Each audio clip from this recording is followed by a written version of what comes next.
Bonjour à toutes et à tous. Jusqu'il y a le Covid, je présentais une émission radio durablement vôtre quotidiennement sur les radios associatives Lorraine et ailleurs.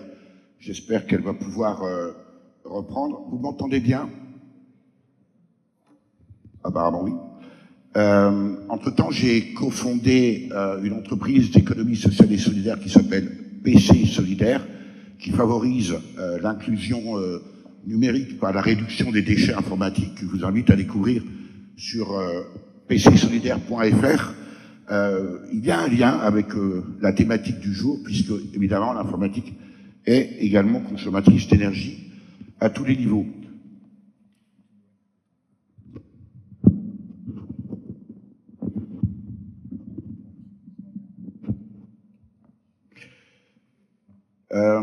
Sauf si Donald Trump est dans la salle, je pense qu'on est à peu près tous d'accord pour accepter les défis et les enjeux de la transition énergétique sans qu'il soit nécessaire de revenir fondamentalement sur le sujet. En revanche, il y a probablement, je l'espère en tout cas, débat sur les solutions à apporter. Et s'il n'y a pas débat, on avancera à l'heure du déjeuner, mais je pense que vous ne serez pas forcément tous d'accord entre vous. Ces solutions, quelle clé pour la transition énergétique? C'est la première question que je vais poser à nos invités, en leur demandant d'exprimer leur point de vue en 120 secondes. J'espère que tout le monde y parviendra, et c'est ensuite sur la base de cette présentation-là que l'on va démarrer le débat. Une dernière chose avant de démarrer, vous avez la possibilité de poser des questions durant cette table ronde. Le plus simple, c'est par écrit. Alors, c'est pas le plus simple, c'est la seule solution. C'est par écrit, sur un petit bout de papier de préférence. Et quand vous avez une question, vous levez la main. Samson Lassos passera à la récupérer, fera un tri et me remettra en fin de table ronde les 3 questions qu'il aura sélectionnées. Vous avez jusqu'à 40 minutes pour poser une question, après ce sera trop tard. Et si votre question n'est pas sélectionnée, vous avez compris que c'est à Samson Lassos qu'il faudra vous en prendre. Voilà, sans transition, je vais vous présenter brièvement nos invités. Alors, on vient de se rencontrer, donc moi j'ai les noms, mais je ne sais pas qui est qui à peu près. Hein. Donc voilà, je vais prendre les noms dans le sens, et celui qui est appelé prendra le micro et je serai chez lui. Francis Briand, micro s'il vous plaît. Ah pardon, non, je n'ai pas besoin de micro encore pour l'instant. Vous êtes, depuis très longtemps je crois, ingénieur R&D chez Air Liquide. Oui, c'est ça.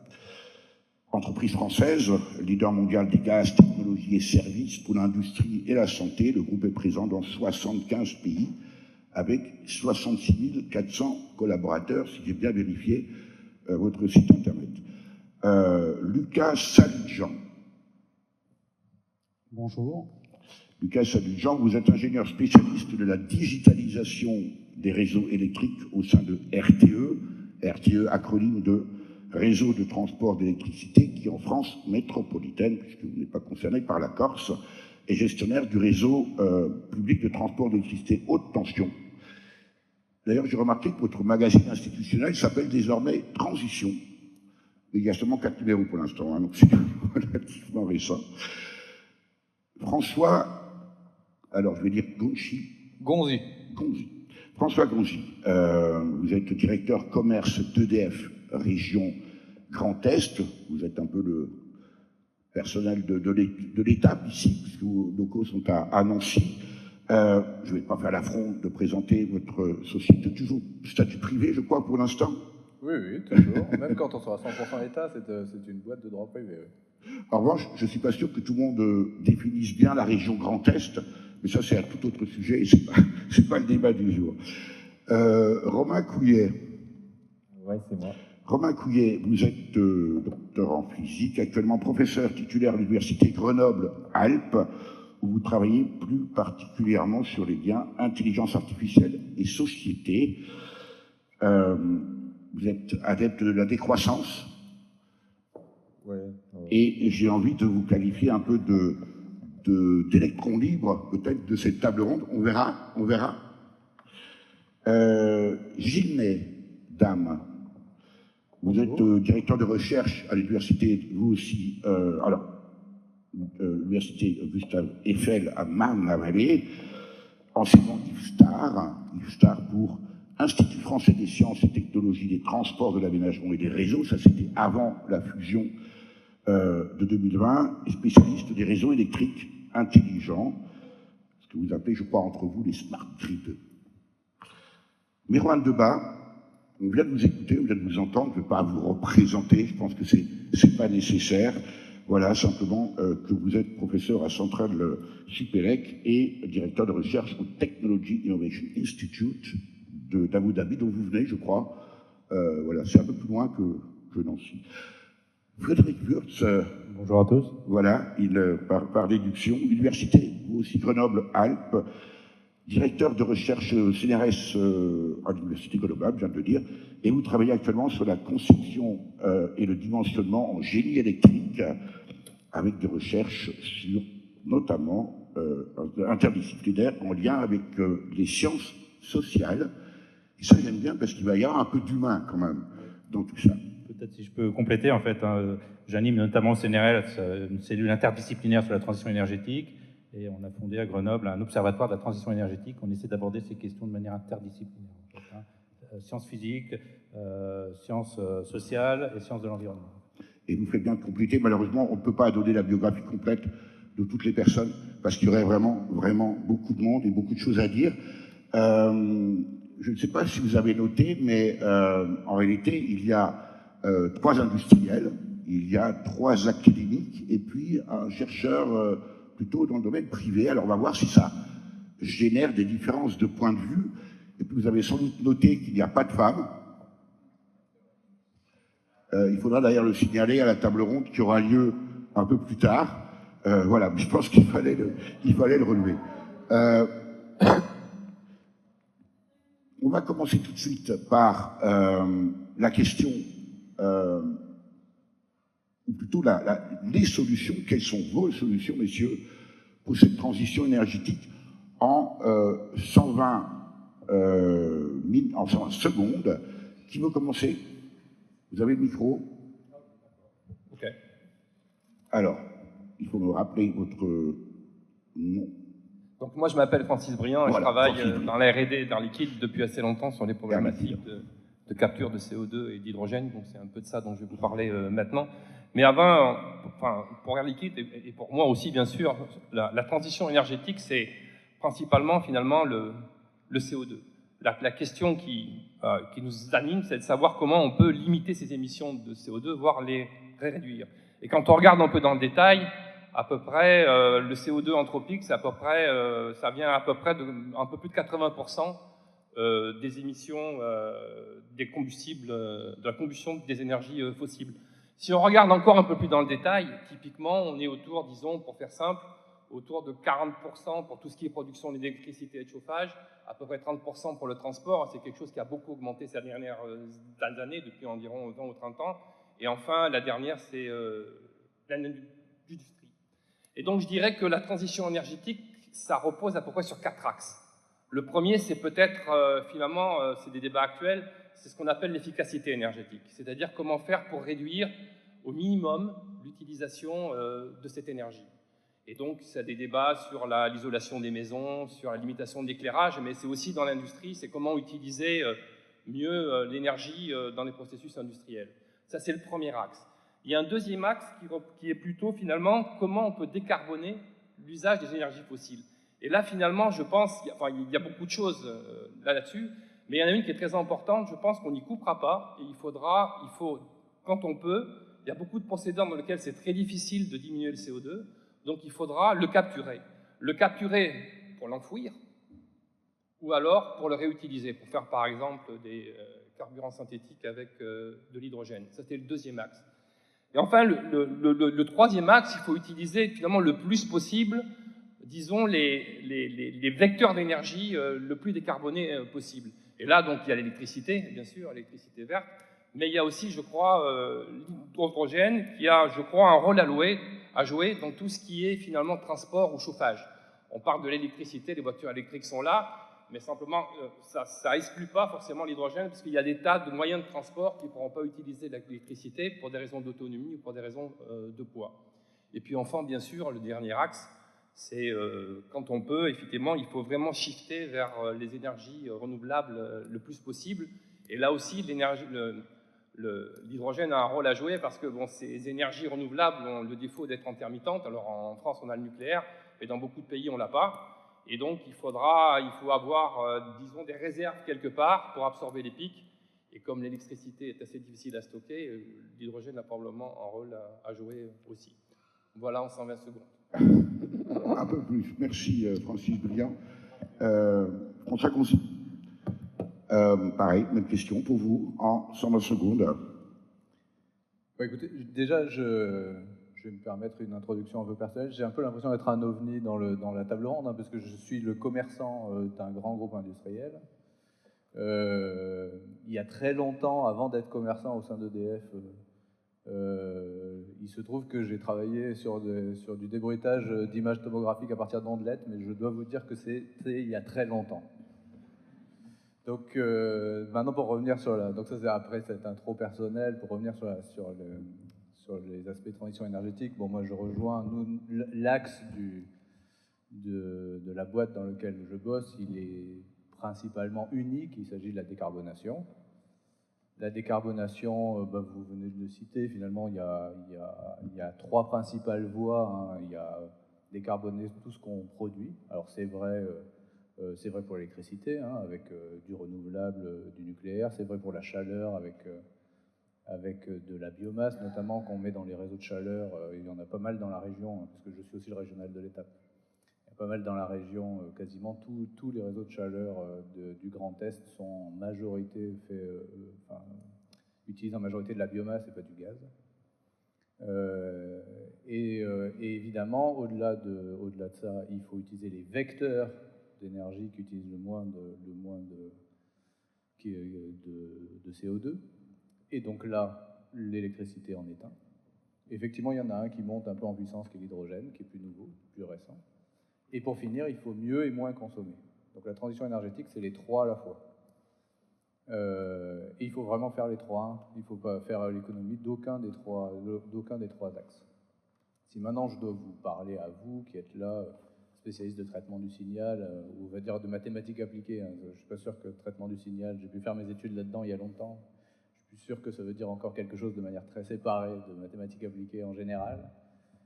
À quoi vous contribuez en général?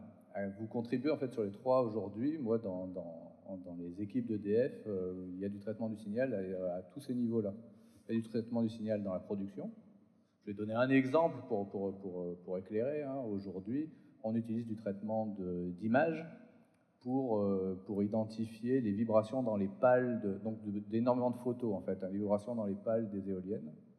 Je ne sais pas si vous savez, mais EDF est le premier mainteneur d'éoliennes du monde, hein, très largement, hein, puisqu'on maintient pas mal de parcs en France, mais énormément de parcs aux États-Unis aussi.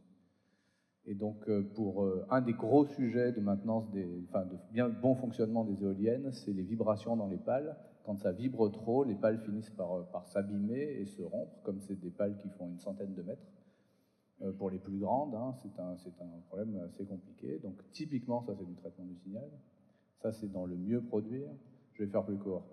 Promis. Deuxièmement, vous intervenez aussi dans les vecteurs. Alors ça, j'ai quelqu'un à côté de RTE, donc amener l'électricité au bon moment en utilisant les réseaux, etc. Il y a de la prédiction et du traitement du signal, mais c'est vrai aussi, moi je suis commerçant, il se trouve que consommer de la bonne façon au bon moment, pour les grands industriels qui s'approvisionnent sur les marchés d'électricité, vous avez un signal qui s'appelle aujourd'hui les marchés de l'électricité. Et faire les bons contrats, c'est du traitement du signal. C'est quasiment, on va dire, c'est à la frontière des mathématiques financières. Et pour finir, il y a moins consommer. Et c'est presque l'endroit où vous travaillez le plus, puisqu'il faut localiser les endroits où on doit moins consommer. Là aussi, il y a beaucoup de traitement d'images, il y a beaucoup de prédictions. Et c'était presque aussi un de vos moins consommés dans le monde du numérique. C'était une partie de votre présentation tout à l'heure. Donc voilà 3 exemples où vous contribuez. Maintenant, si vous m'invitiez à dire c'est quoi les enjeux, et pour finir, l'enjeu, il est principalement social et économique, c'est trouver la balance entre les deux, parce que, alors je ne veux pas vous décevoir, hein, comme je suis l'OVNI, je me permets d'être impertinent, vous ne résoudrez pas, vous, tout avec du traitement du signal. L'enjeu, il est de trouver la balance entre l'enjeu financier, les capacités d'investissement qu'on y met, parce que c'est énormément d'investissement, en fait. Notre problème, il n'est pas tellement scientifique, il est notre capacité à investir et notre capacité à résister, à bien tenir cet investissement dans notre société, faire en sorte que ceux qui ne peuvent pas tous payer ne se payent pas tout, et ceux qui peuvent payer amènent au bout.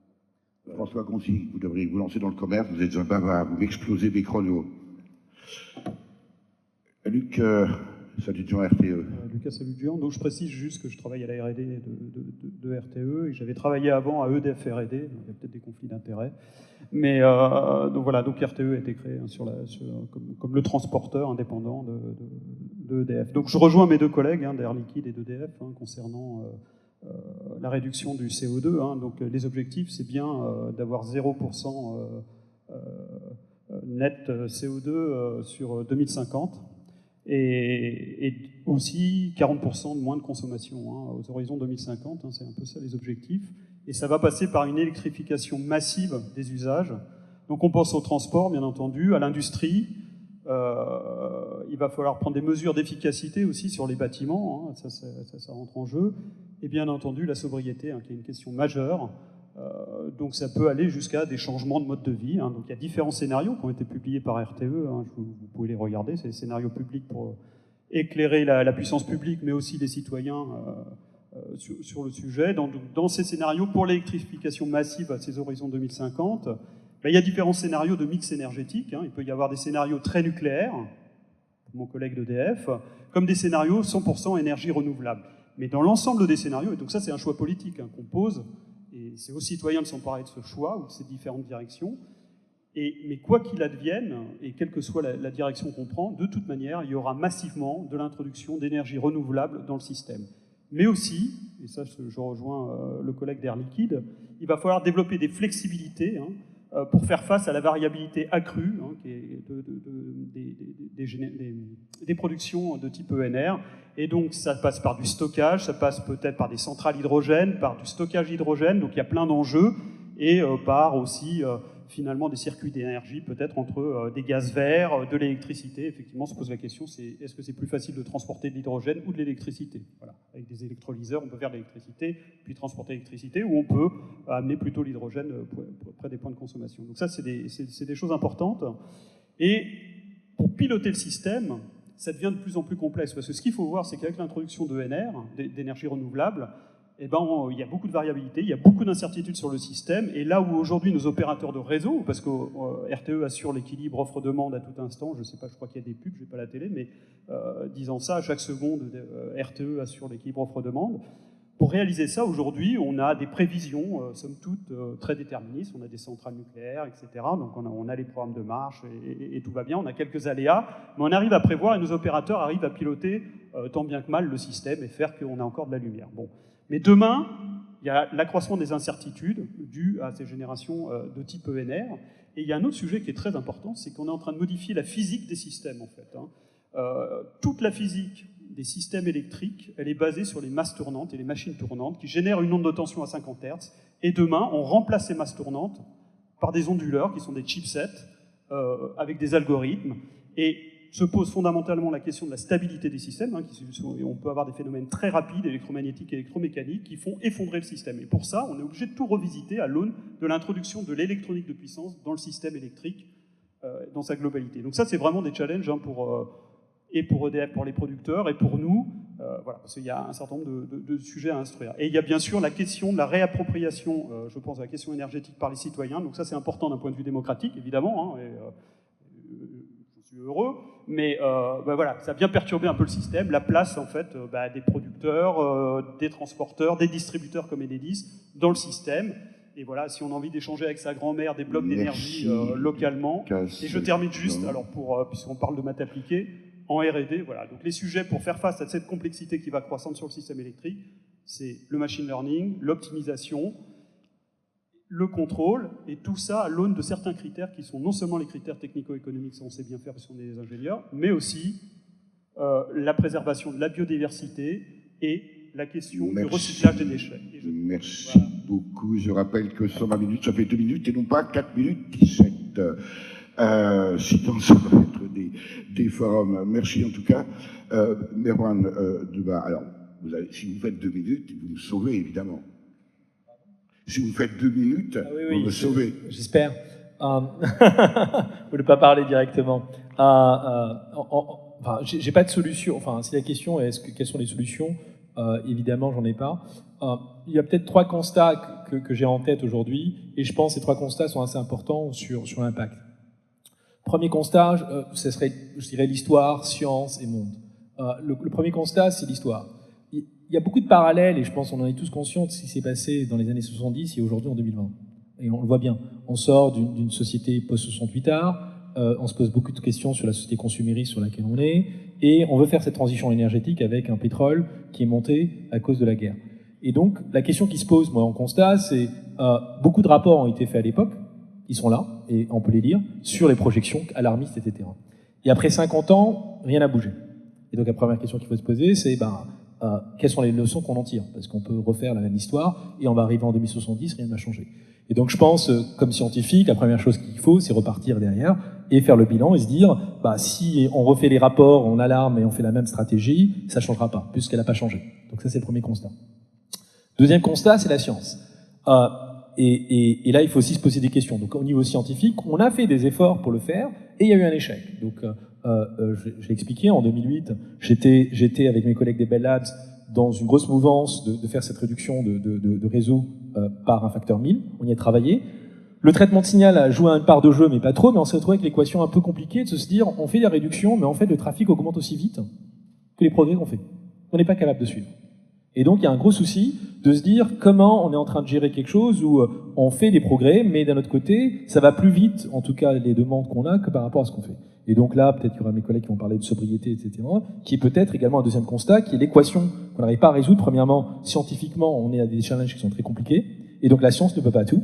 Et deuxièmement, et même si la science fait des progrès quand même conséquents sur lesquels on est arrivé, on a ce challenge-là qui est une équation qui est, quoi qu'on fasse, on est dépassé par l'état des lieux à la vitesse à laquelle les choses vont. Et donc ça, c'est un constat. Et le constat particulier, c'est la 5G qui a été développée et sur lequel les études montrent le bit par seconde par joule est bien plus efficace qu'un réseau 4G, mais sur lequel la consommation d'un réseau 5G est explosif à cause du fait que la consommation est devenue explosive.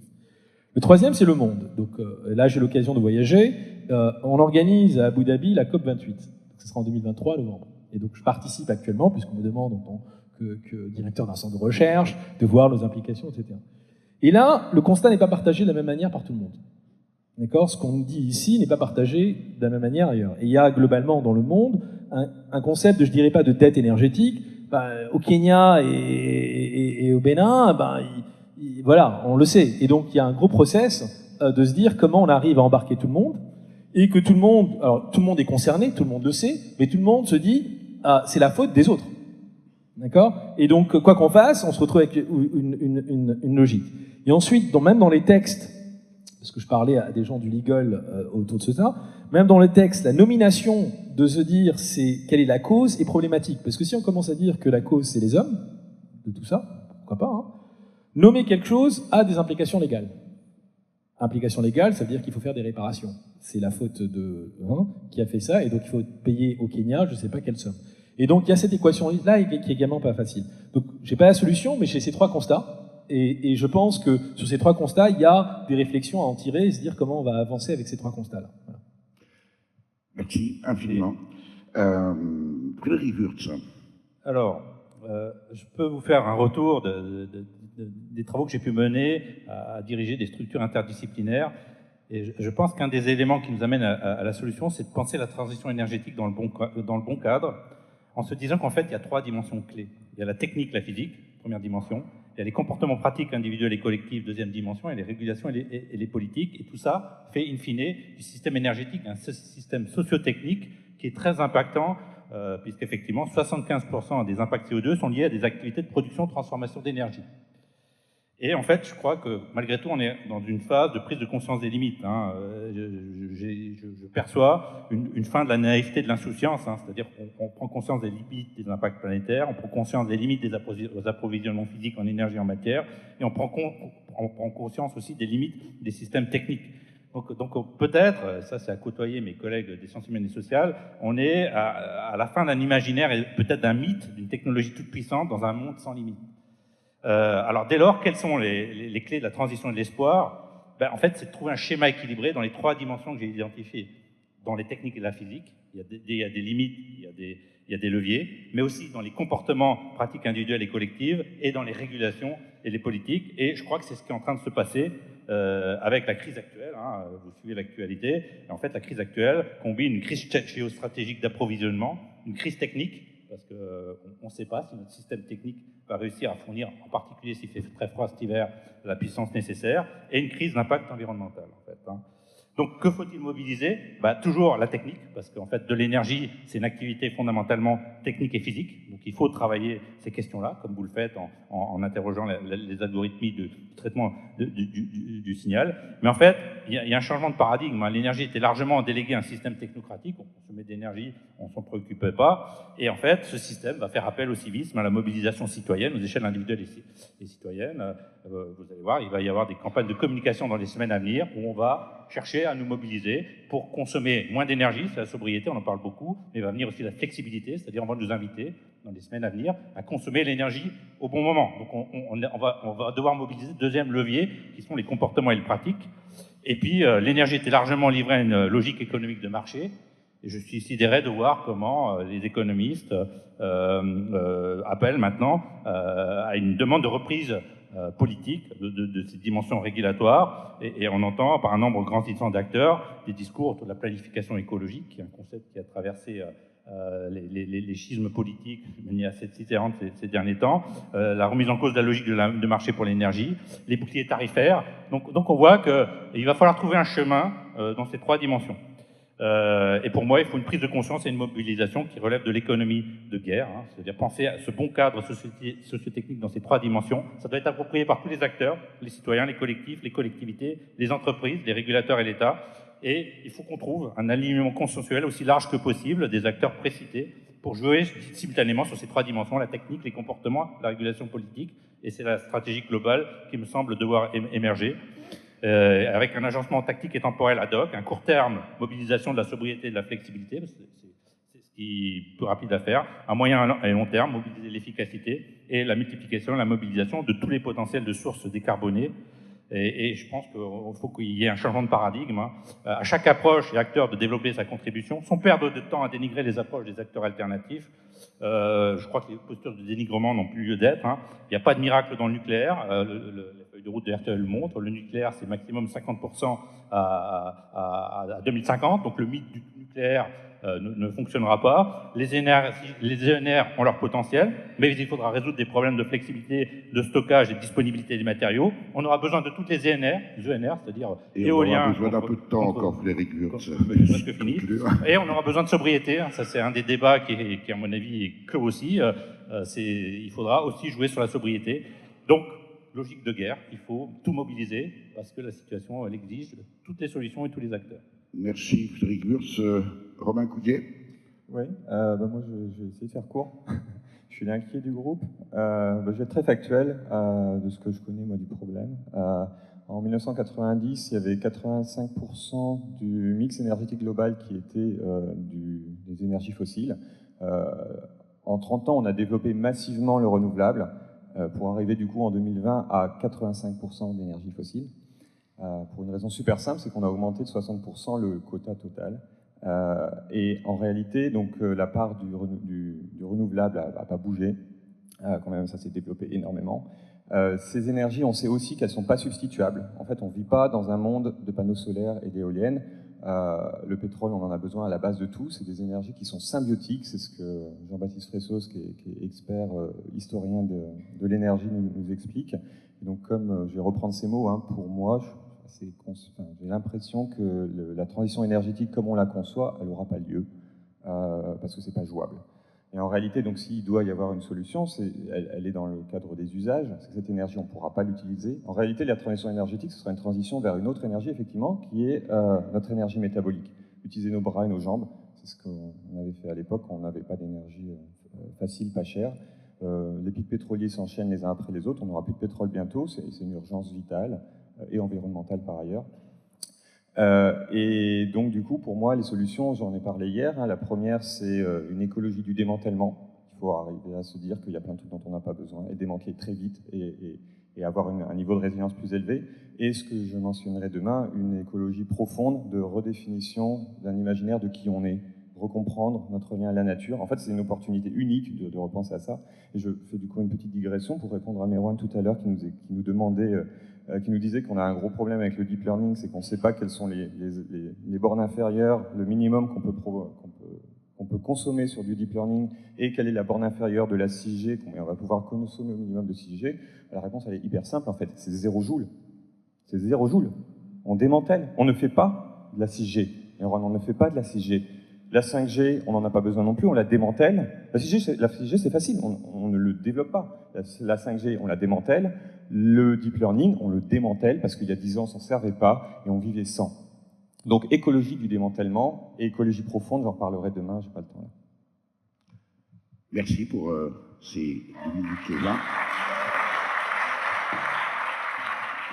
Gilles Nedama. Donc, je reprends un peu des choses qui ont déjà été dites. On voudrait faire une transition énergétique, on souhaiterait aller à presque 100% des renouvelables, on souhaiterait aller à presque 100% de véhicules électriques, sauf qu'il y a quelques challenges qui nous empêchent, vont nous empêcher si on ne les traite pas. Donc, du coup, notre collègue des RTE m'a volé les idées que j'allais présenter, donc je vais répéter un peu, parce que tout le monde constate la même chose.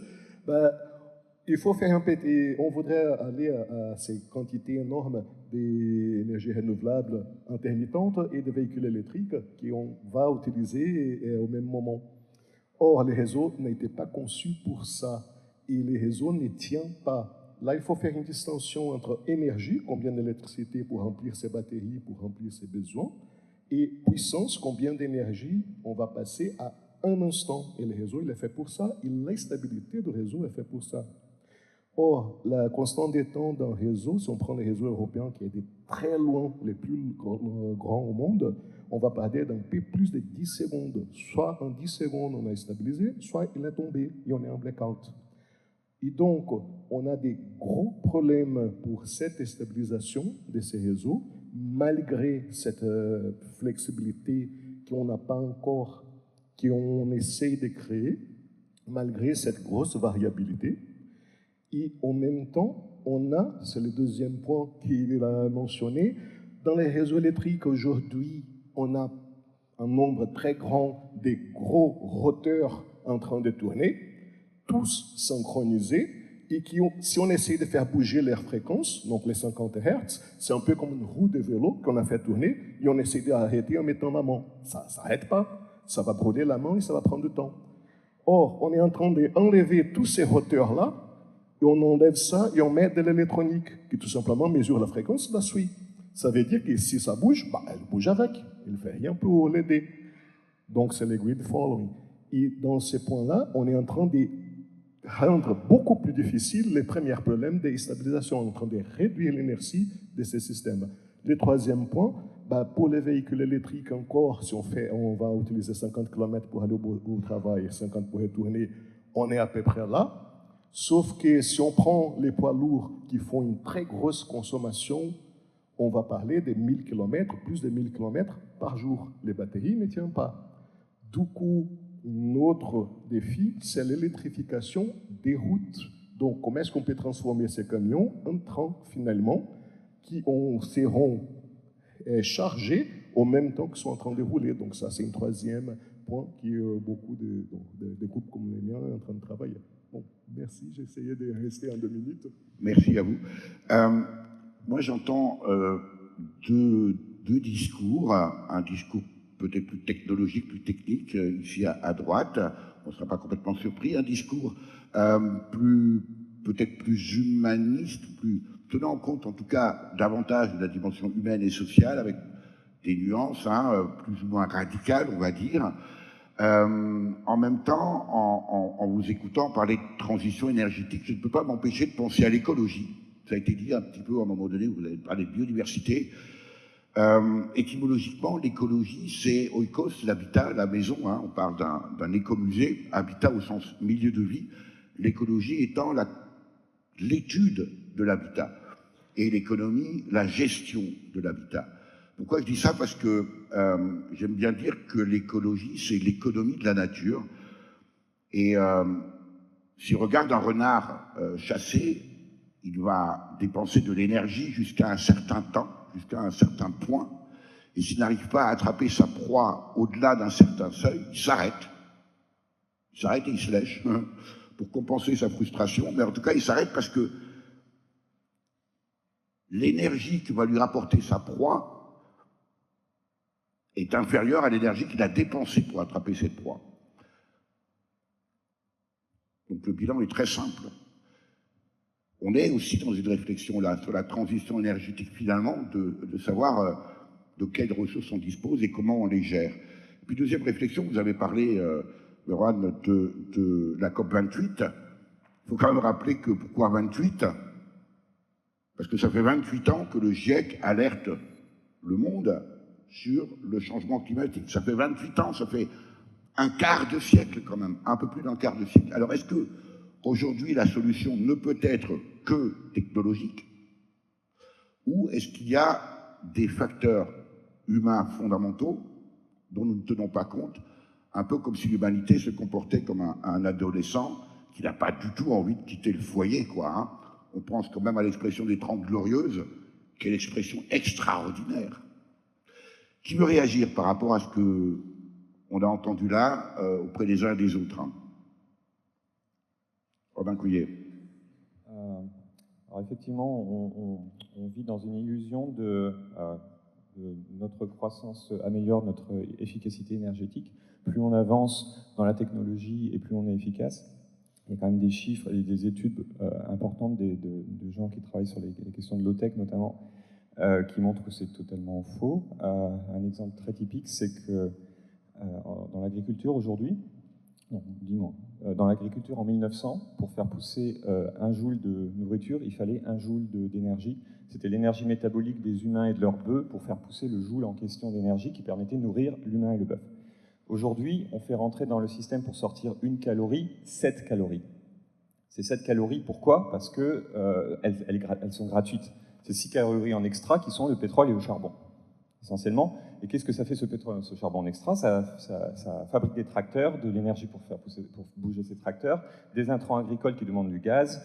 Cette nourriture, quand elle ressort du sol, elle va être transformée, elle va être conduite à l'autre bout du monde, redistribuée dans vos supermarchés, et vous, en bagnole, vous allez aller chercher votre nourriture à la fin pour la faire chauffer sur des plaques à gaz qui sont hyper inefficaces énergétiquement.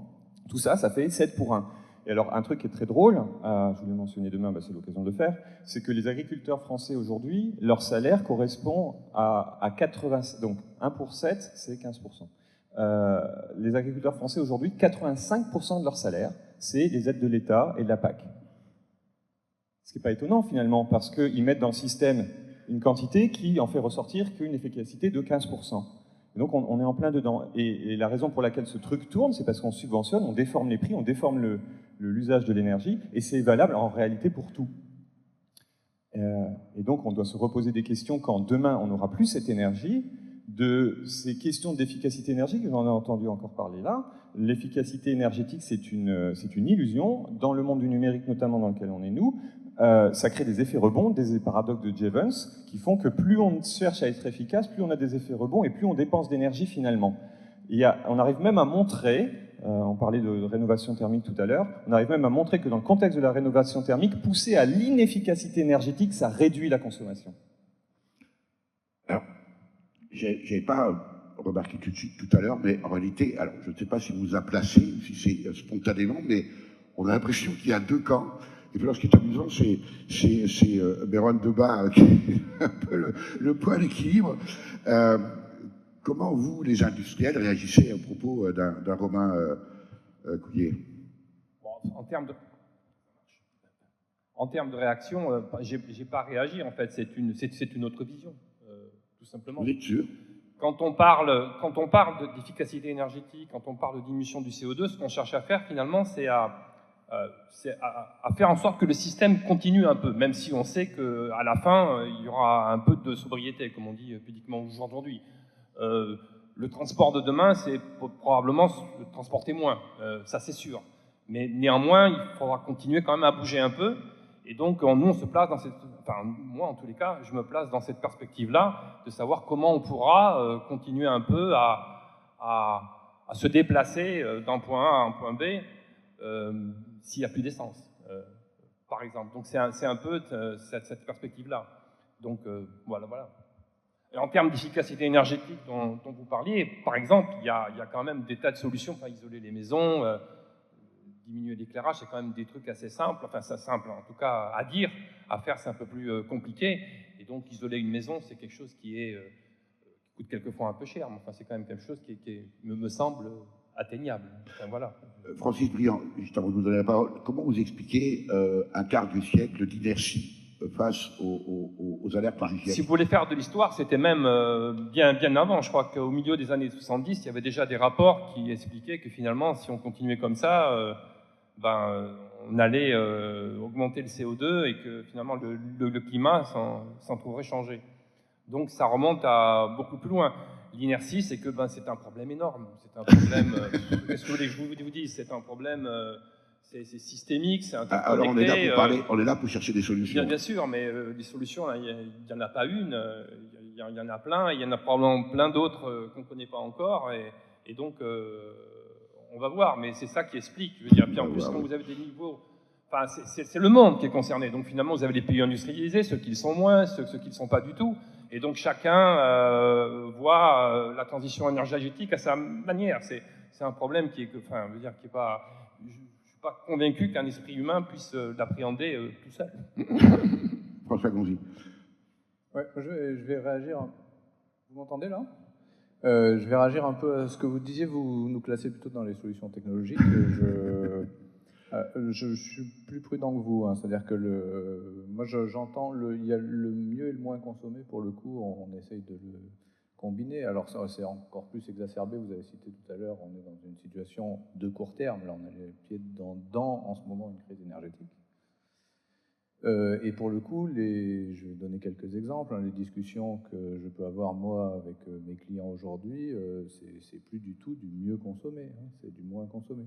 Bon, vous le lisez dans la presse, hein, les discussions sur est-ce que les piscines dans certaines communes vont pouvoir ouvrir cet hiver, parce que c'est l'électricité ou le gaz, hein, d'ailleurs les deux, hein, les piscines c'est des très gros consommateurs d'électricité et de gaz, notamment pour chauffer l'eau et pour chauffer et pour faire fonctionner les pompes qu'il y a dans les piscines. Les deux énergies étant très rares, notamment pour cet hiver, le signal dual de la rareté, c'est le prix, donc ça devient très cher. Et donc là, quand vous discutez avec une municipalité sur est-ce que la municipalité va pouvoir faire fonctionner cette piscine, le vrai sujet qui vient derrière, la vraie difficulté, je trouve que c'est intéressant de mettre cet exemple-là, c'est est-ce que je vais pouvoir former mes gamins cet hiver suffisamment à nager pour qu'il n'y ait pas de noyade l'été d'après.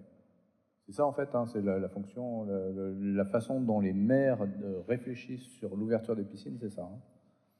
Donc là, vous voyez, c'est pour ça que je veux dire que c'est difficile, hein, le sujet de la... moi, j'ai pas de réponse à ça. Hein. Je fais tout pour travailler... alors, je pourrais vous donner aussi des exemples d'industriels qui ont le même sujet, hein, mais je fais tout pour travailler avec ces personnes-là, qui sont mes interlocuteurs, mes clients, pour trouver la meilleure solution. En revanche, la question sociale de base, qui est-ce que je consomme ou est-ce que je sais que je ne vais pas consommer mais je crée plus de noyades, si vous voulez, c'est quelque chose où pour le coup on est bien sur du moins consommé, mais là pour le coup je rejoins, c'est un exemple très simple pour montrer que c'est quand même, il faut trouver le chemin au milieu. Je vais vous donner un autre exemple pour l'illustrer. Même sujet, donc en l'occurrence gaz extrêmement cher. Aujourd'hui, quand vous êtes un industriel qui est très gros consommateur de gaz, par exemple pour chauffer, pour avoir des chaufferies, vous vous posez la question, c'est tellement cher, hein, le prix du gaz cet hiver a été multiplié par 20 par rapport à ce qu'on a pu connaître dans les années passées. Hein. Donc il faut voir un peu, en tant que particulier, vous ne le voyez quasiment pas, hein, parce qu'il y a un bouclier tarifaire, mais les industriels le voient. Hein. Et aujourd'hui, la question, c'est vrai aussi pour l'électricité hein, d'ailleurs, hein, la question c'est est-ce que j'arrête mon usine cet hiver parce qu'en fait, je ne peux pas me permettre de payer une telle facture. En fait, la question derrière, qui vient très très vite, c'est pas est-ce que c'est pertinent économiquement d'arrêter. C'est est-ce que je sais mettre mes équipes en vacances, en chômage technique, etc., etc., parce que, de toute façon, je sais bien que, économiquement, c'est impossible de faire tourner l'usine cet hiver.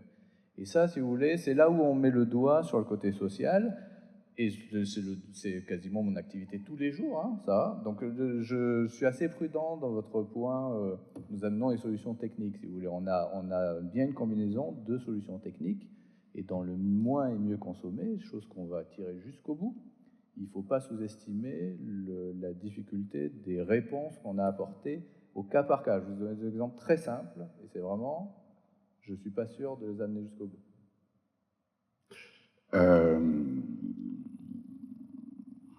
Pardon, Gilles Nedam, vous voulez réagir?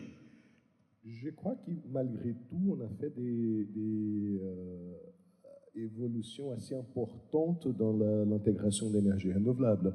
Quand on regarde ces 10-15 dernières années, la part d'énergie renouvelable dans les mix électriques, il a même dépassé, d'accord, on a inclus là l'hydraulique en Europe, il a même dépassé les nucléaires ou les charbons.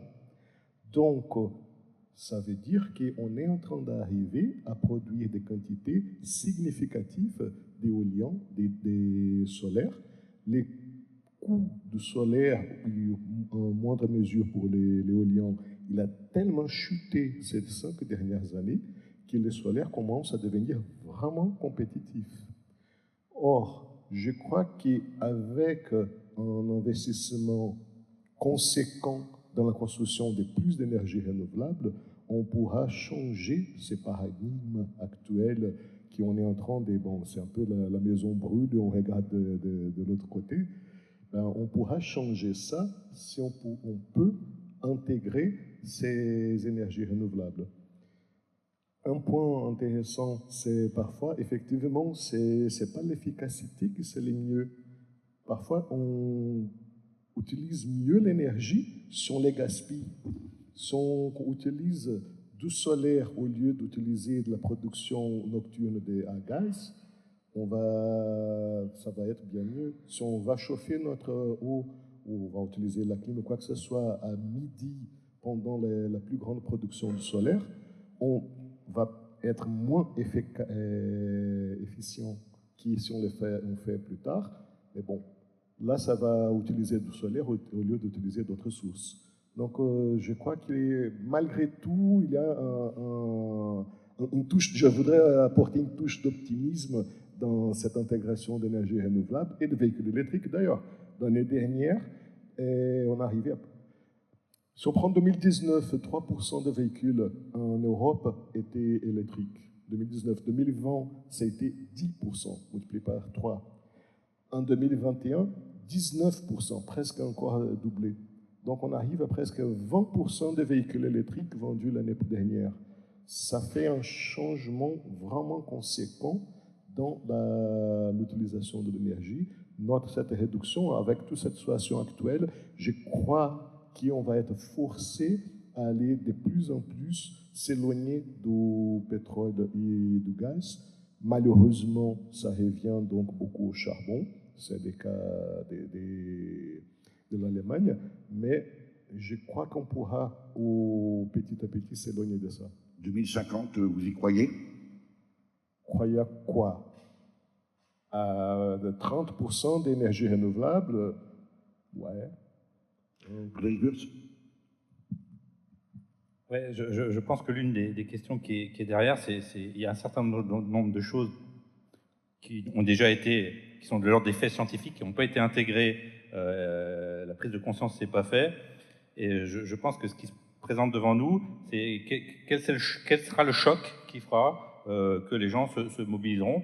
Et là, dans le cadre de l'observatoire que je monte, eh bien, les choses se présentent devant nous. C'est-à-dire, on est face à une crise qui nous attend probablement d'approvisionnement en énergie. Je crois qu'on va prendre conscience des limites que peuvent avoir les systèmes techniques à un moment donné, et on va voir s'il y a une mobilisation des autres leviers. Et l'aspect positif, c'est voilà, ce choc va peut-être nous amener à faire un régime, mais un régime, ça peut être bénéfique. Donc l'espoir qu'on peut formuler, c'est peut-être, va-t-on du coup prendre conscience de tous les leviers de sobriété qu'on a. Je travaille dans l'énergétique du bâtiment. L'énergie des bâtiments, c'est 40 à 45% de l'énergie, c'est 70% de l'énergie électrique. Et au bas mot, il y a 30 à 35% de l'énergie qui ne sert à rien. C'est les bâtiments qui sont chauffés quand on n'est pas là. C'est des bâtiments qui sont éclairés quand on n'est pas là. Donc est-ce que le choc va nous permettre de changer de paradigme? Le paradigme, c'était quoi? C'était qu'avant, l'énergie était tellement abondante qu'au lieu de chauffer des personnes, on chauffait des bâtiments. Au lieu de déplacer des personnes, on déplaçait des objets qui sont des voitures vides. Donc il y a des tas de leviers qui sont là. Et je parle de l'effet Pearl Harbor. Est-ce qu'il y aura un choc qui va faire prendre conscience qu'il y a des leviers sur lesquels on peut agir? La bonne solution. Ce qui est intéressant, du moins, c'est que peut-être on va identifier des leviers où on peut agir, parce que vous n'êtes pas sans savoir qu'il y a des problèmes de solastalgie, il y a beaucoup de jeunes qui ne se sentent pas bien, on est dans un climat anxiogène. Je crois que la manière de réagir à ça, c'est d'avoir le choc pour identifier les leviers sur lesquels on est, y compris le levier qu'évoque Romain, hein, c'est-à-dire qu'en tant que consommateur, voilà, maintenant il faut que je m'implique, il faut que est-ce que je dois changer de portable? Donc est-ce que le choc va impliquer la mobilisation des autres leviers qui sont à l'échelle des comportements, des pratiques, et des autres leviers aussi, qui sont à l'échelle des régulations, avec tous les débats qu'on a derrière? En tout cas, il me semble que quelque part l'ambiance questionne la fin de l'imaginaire du technosolutionnisme. C'est-à-dire, voilà, il y a d'autres leviers. Certainement, la technique va atteindre ses limites, comme la planète a atteint ses limites, comme les ressources ont atteint les limites. Hein. La différence avec la crise de 73, c'est qu'en 73, c'était une question de ressources. Là, on atteint les limites en termes d'impact, et on atteint aussi les limites, je crois, enfin, c'est une question qu'on va instrumenter, mais on atteint sans doute les limites aussi des possibilités des systèmes techniques. Hein. Donc il faut mobiliser, faire système, et il existe des leviers, j'en suis convaincu, avec d'autres paradigmes. D'abord, Lucas Saludjan, et puis on terminera avec Romain Couillet. Il aurait fallu beaucoup plus de temps, évidemment. C'est peut-être juste un début de réflexion. Je cherche Samson Lassos des yeux dans la salle. Est-ce qu'il y a des questions qui ont été posées? Samson?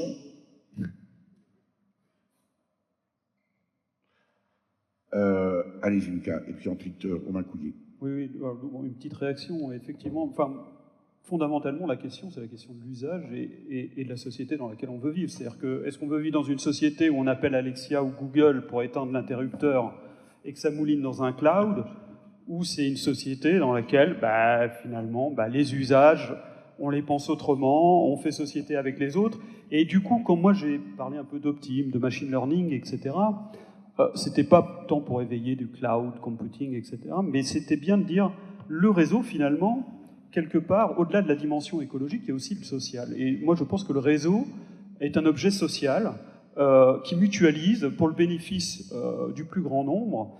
Et donc se pose la question de, si on veut en faire bénéficier le plus grand nombre, comment on pilote, au travers d'un réseau, finalement, la demande d'énergie dans la société dans laquelle on voudra vivre. Alors, pourquoi pas une société plus low-tech et tout ça, moi, à titre personnel, si je mets ma casquette de citoyen, j'y suis très favorable, et dans les changements de mode de vie même. Hein.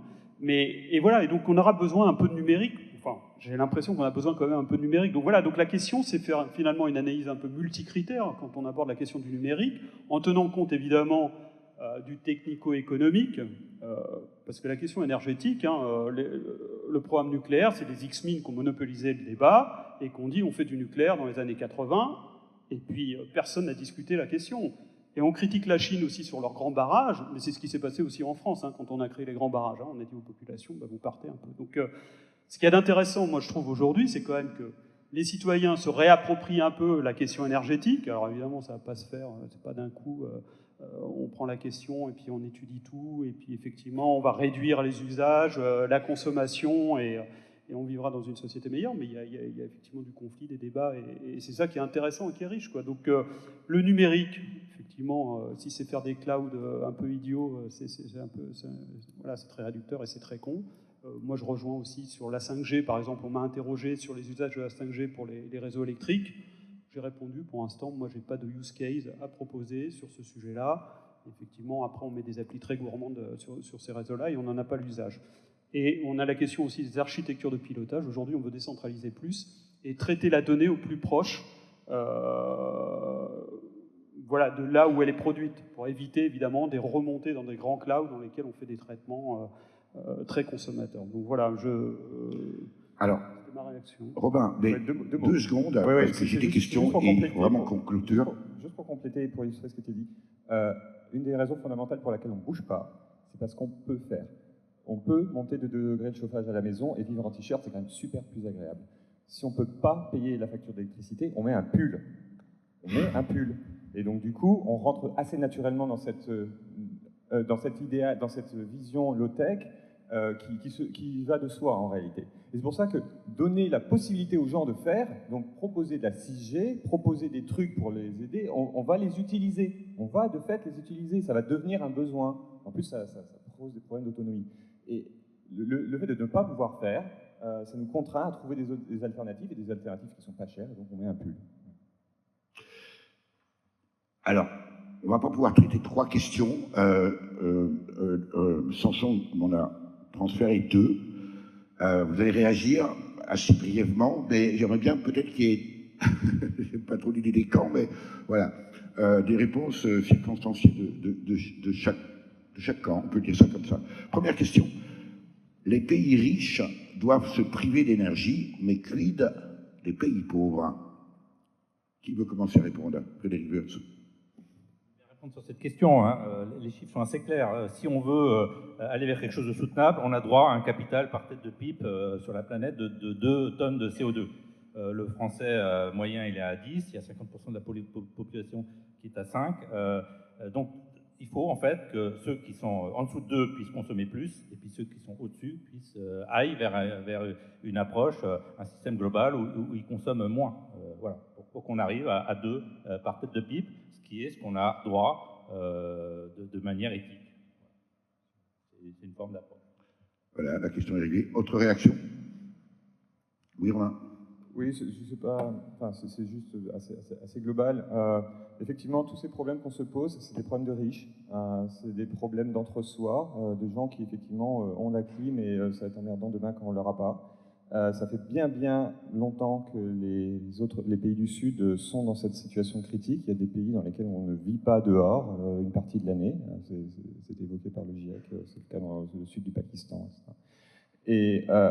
Et donc on ne peut pas penser des questions de transition, des questions écologiques, sans penser une écologie décoloniale, donc sans se rappeler quand même qu'on est impérialiste, colonialiste, et que la raison pour laquelle on vit comme on vit aujourd'hui, c'est parce qu'on tire nos ressources de l'extérieur, on a pollué et détruit les autres pays. Il y a quelqu'un qui disait hier qu'on était fier que la forêt française augmentait. C'est génial, ouais, parce qu'on est en train de bouffer l'Amazonie pour pouvoir avoir de la viande à midi. Et donc, on ne peut pas penser tout ce programme-là sans repenser à nouveau une autre façon d'être, un autre lien au monde, redéfinir qui on est, qui on a été pendant 3 millions d'années, avant de, pendant 200 ans, foutre le bordel et détruire absolument tout autour de nous. D'ailleurs, on pourrait se demander pourquoi on parle d'économie mondiale et quand les questions d'écologie sont plutôt locales, curieusement. Messieurs, une réaction? Non, simplement sur le point, l'équilibre, etc. Je pense qu'il y a un des sujets de fond, c'est, vous avez parlé de la consommation d'énergie. Moi, je pense qu'il y a un des sujets de fond. Alors, vous l'évoquiez, il y a un des sujets de fond, c'est quel type de consommation et est-ce que c'est une consommation d'énergie qui est carbonée. En fait, le vrai sujet de croissance aujourd'hui dans dans des pays qui sont très peu consommateurs d'énergie, c'est qu'elles tirent de ce qui a été d'ailleurs notre cas pendant les 150 ans qui viennent de s'écouler, elles tirent une grosse partie de leur consommation d'énergie carbonée, et c'est ça qui ensuite fait croître aujourd'hui les consommations d'énergie, notamment en Afrique. Donc en fait, il y a un sujet, pour le coup, d'accès à la technologie, qui sont des accès à la technologie pour faire de l'énergie décarbonée, en maîtrisant l'aspect biomasse, etc. Mais pour le coup, il y a des potentiels hydrauliques, il y a des potentiels photovoltaïques, il y a des potentiels éoliens partout, par exemple en Afrique. L'accès à cette technologie-là, pour le coup, me paraît permettre de résoudre une partie du dilemme qu'on va devoir résoudre. Alors, je ne vais pas me faire des amis, mais j'ai parfois l'impression que les industriels ont créé le problème et ensuite vendent la solution. Mais c'est beaucoup plus vaste que ça. Deuxième question. La construction d'un véhicule électrique est génératrice de CO2 avec 0% de CO2 en 2050. Quel est l'avenir de la voiture, des camions, des bus, des trains? Qui veut réagir? Alors, peut-être pas ceux qui ont déjà pris la parole. On va conclure. Bon, je peux dire un mot oui, là-dessus. En fait, par rapport à les émissions de CO2 de la voiture, quand on fabrique une voiture électrique, on augmente de beaucoup les émissions de CO2. En gros, la fabrication du batterie elle-même, du moins à sa fabrication, double presque les émissions de CO2 liées à la fabrication de la voiture. Par contre, quand elle roule, il n'y en a plus. Mais quand elle roule, je veux dire, ça dépend du mix énergétique local. Si vous avez un mix français, un mix énergétique ou un mix chinois, ce n'est pas du tout le même type d'émission.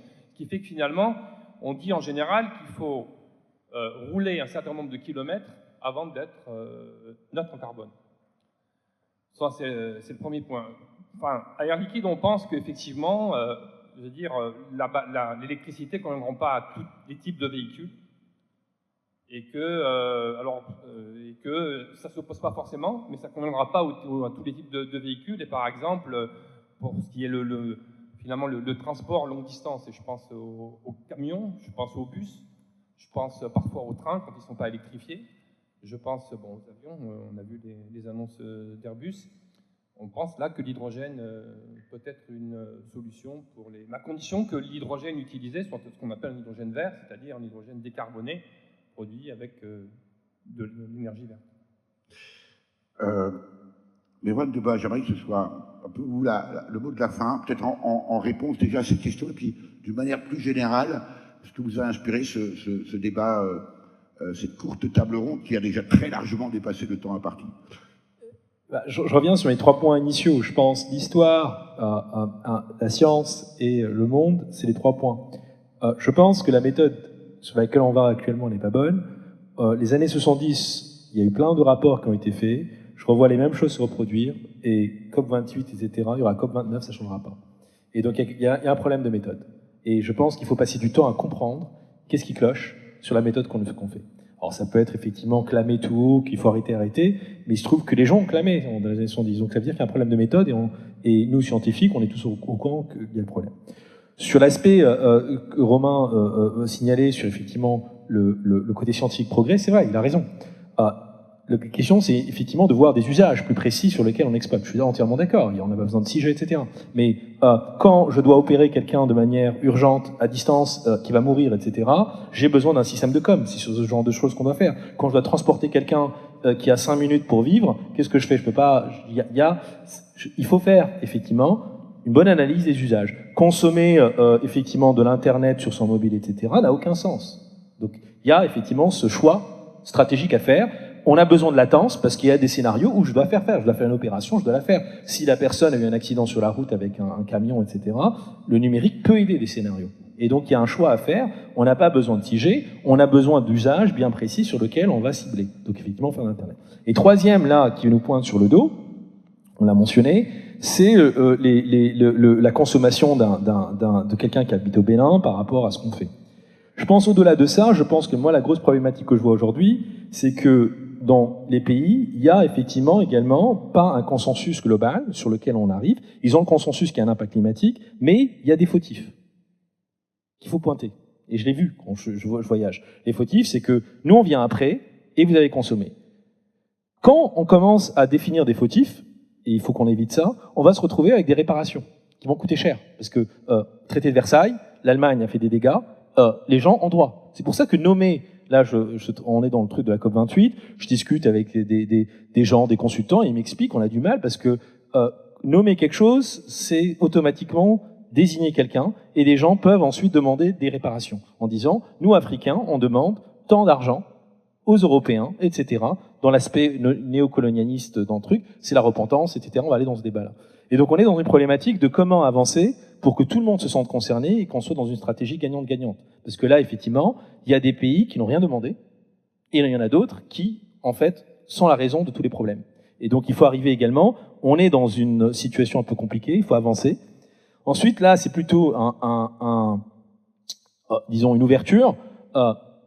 Le traitement de signal, ce qu'il y a de génial, c'est que tous les gens qui font du traitement de signal font de l'optimisation. Et là, on est vraiment dans un problème génial d'optimisation. Par définition, l'homme va optimiser.